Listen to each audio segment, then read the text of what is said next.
এই গরমে যদি কিছুক্ষণের জন্য প্রশান্তি পেতে চাও তাহলে 1 কাপ লেবুর শরবত বানিয়ে খাও, দেখবে ঘন্টা কয়েকের জন্য পুরা শান্তি। কিন্তু এবারে বাড়িতে গিয়ে যে একটা অবস্থা হয়েছিল সেটা আর বলার মতো না। এত গরম ছিল কি বলবো। এই গরমের জন্য বাড়িতে গিয়ে না একটু শান্তি করতে পেরেছি, না একটু বসতে পেরেছি, না কোথাও একটু দাঁড়িয়ে থাকতে পেরেছি এই গরমের জন্য। সকালবেলা যদিও একটু ঘুমের মধ্যে পার করে ফেলি, কিন্তু দুপুরবেলা এত পরিমাণ রোদ উঠে যে মনে হয় দৌড়ে বাসায় চলে আসি, কারণ আমাদের বাসার পরিবেশটা অনেক বেশি ঠান্ডা। কিন্তু এই গরম সহ্য করে বাপের বাড়িতে থাকারও কিন্তু একটা শান্তি আছে। এই জিনিসটা আসলে মেয়েরা বেশি উপভোগ করে থাকবে, কারণ বাপের বাড়িতে থাকা যে কি একটা শান্তির বিষয় সেটা আসলে না বলে বোঝানো যাবে না। কারণ হচ্ছে কোনো প্যারা নাই, কোনো কাজ নাই, কারো শাসন নাই, কিচ্ছু নাই, যা মন চায় তাই করা যায়, কারো কথায় কোনো পাত্তা দেওয়া নাই। এসব সব মিলিয়ে বাপের বাড়িতে ঘুরে বেড়ানো, বাপের বাড়িতে বেড়াতে যাওয়ার মজাই কিন্তু একটা আলাদা। আচ্ছা যাই হোক, বাড়িতে গিয়ে আসলে অনেক বেশি নাজেহাল অবস্থায় পড়ে গেছিলাম, অনেক বেশি গরম ছিল। দুপুরবেলা হলে যখন সূর্যটা ঠিক খাড়া মাথার উপরে থাকে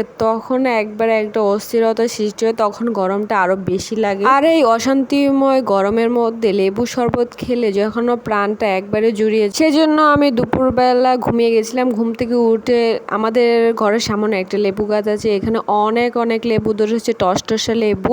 লেবুতে অনেক বেশি রস হয়েছে। এর আগের বার আমরা রোজাতে গেছিলাম, তখন এই লেবুগুলো অনেক বেশি ছোট ছিল, কিন্তু এবার শরবত বানিয়ে খাওয়ার মতো যোগ্য হয়েছে। তো আমি ঘুম থেকে দুপুরবেলা উঠে 2-3টে লেবু পেরে নিলাম, আর নিজের গাছে লেবু দিয়ে শরবত খেতে আসলে মজাই কিন্তু একেবারে আলাদা। সতেজ লেবু একবারে গাছ থেকে পেরে এবং হচ্ছে টিউবওয়েলের ঠান্ডা পানি দিয়ে 1 গ্লাস শরবত বানিয়ে খেলে একটা অন্যরকম শান্তি ফিল হয়। আর তার থেকে বড় কথা হচ্ছে গ্রামের জিনিসপত্র হচ্ছে সব সতেজ, মানে একবারে টাটকা জিনিস। আচ্ছা যাই হোক, আমাদের গাছ থেকে লেবু পেরেছি, লেবু পেরে একটা গ্লাসের মধ্যে টিউবওয়েলের ঠান্ডা পানি নিয়ে এতে লেবুর রস চিপে দিয়েছি এবং এতে কিছুটা লবণ এবং ইচ্ছা মতো চিনি দিয়ে কতক্ষণ গুলিয়ে। আসলে শরবতের মধ্যে আমার অনেক বেশি মিষ্টি খেতে হয়, মিষ্টি একবার ভরপুর থাকবে আর সাথে থাকবে ঠান্ডা আর সাথে একটু টক হবে।